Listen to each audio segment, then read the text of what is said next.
One more example of adding vectors. This one involves displacements again. Please keep in mind if we were to add vectors that represented velocities together, we would totally follow the same approach. Or if we were to add vectors that represented forces, we would follow the same approach. But here we have displacement again. So we're sending our nieces and nephews on a treasure hunt. We're going to have them walk north, then turn to the west, walk 22, then turn to the west totally, and then turn south. I did not in any way draw this to scale, but in general, we should expect our answer to look something like this. Because the question is asking us how far and in what direction is the treasure located from the starting point. So essentially, instead of sending them on those 4 tracks, if we had just said, hey, walk exactly this way, this far, they should get there. But of course, that's not nearly as fun as a treasure hunt.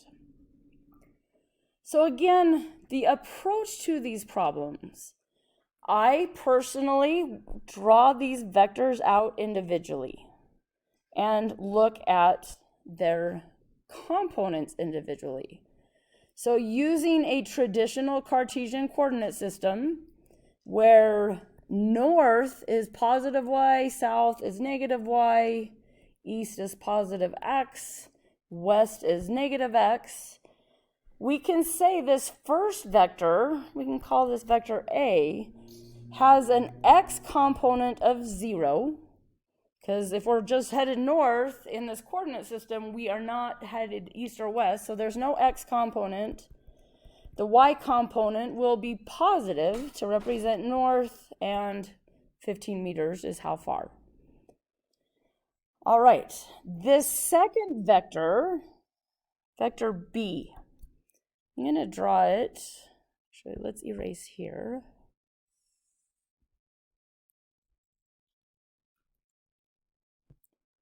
So vector B, we've turned 25 degrees towards the west. So we had been heading north. We're turning 25 degrees towards the west and going to walk 22 meters. So vector B has a positive y component. And since we have to head west, it has a negative x component. In this particular triangle, this x component is opposite the angle of 25 degrees. That means the sine of 25 degrees, the opposite side being bx, the hypotenuse being 22, the x component will have a length of 22 times sine of 25. Not cosine, just because of where this angle is measured from. The y component being adjacent will end up being 22 times the cosine of 25. So if we were to write out for this vector, like we did for vector A, we would say vector B is negative 22 sine 25, negative to mean westward to the left.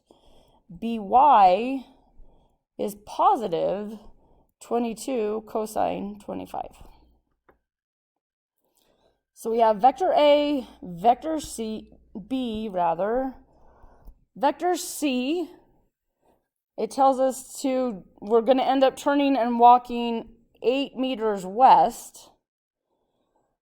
West is completely the x direction, so we can say the x component of vector C is negative 8. Negative meaning westward, 8 is the distance. The y component of vector C is 0. Finally, we turn after we've been walking west. But this tells us we turn 12 degrees towards the south, so 12 degrees right here, and walk 16 meters. I'm going to just call this vector D. Keep using the alphabet. We're going to have an x component of vector D. We're walking still westward, so this will be negative. We're going to have a downward component for y component of D, so that also will be negative. So we can say dx is negative. This x component is adjacent to the angle, so we end up using cosine.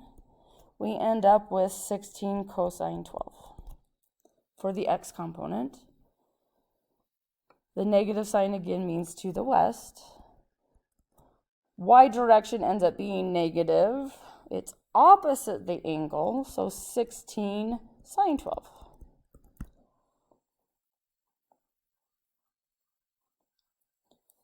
So this question, how far and in what direction, we ultimately, so again, that rough sketch, we're going to end up with this result that has an x component, which we expect to be negative, and a y component, which should be positive. So we are essentially saying in this case that vector r is the result of adding all of these individual displacements together. So vector A, vector B, vector C, vector D, all added together, which the beauty of this is our answer's x component is always determined by the individual vector's x components. How nice is that? It's wonderful. Y components are determined by the individual vector's y components. So ultimately, we're going to write out what these equations represent in terms of these x and y components we've already figured out from the triangles and the directions. So Rx, the resulting x direction, Ax is 0, Bx is to the left, so we end up subtracting. Cx is also to the left, so we subtract that. Well, and dx is also to the left. So plugging these numbers in,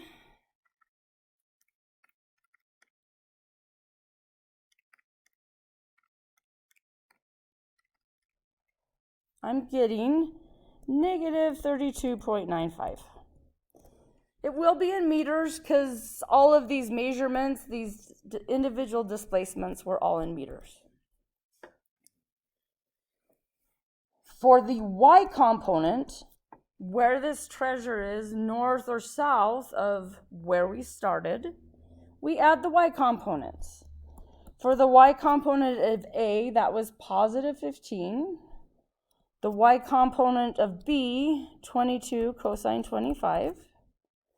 The y component of C was 0. The y component of D is south, so it ends up being negative. So plugging all of these through,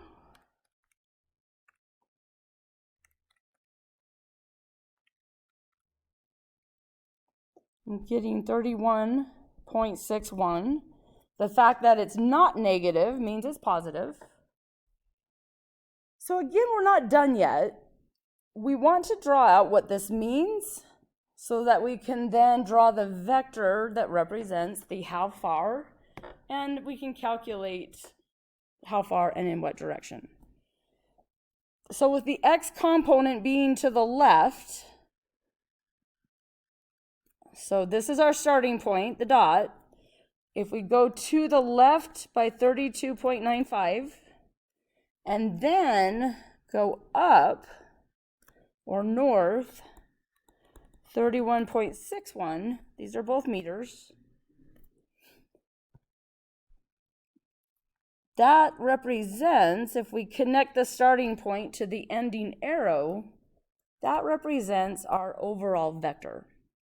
So how long that vector is represents how far from the origin, and then we can find this angle and describe in terms of north, south, east, west to represent the direction. Magnitude, Pythagorean theorem, so one side squared plus the other side squared gives us the hypotenuse squared, so I square root that.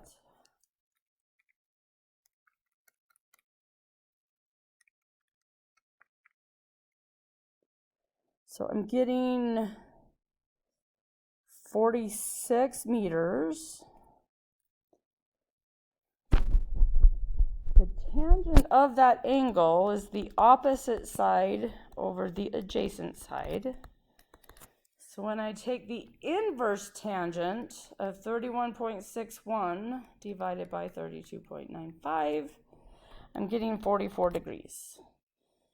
So we can say that this treasure is located 46 meters from the starting point in a direction that is 44 degrees. In here we go up from west, so we would say north of west. So this fully represents the answer to this question.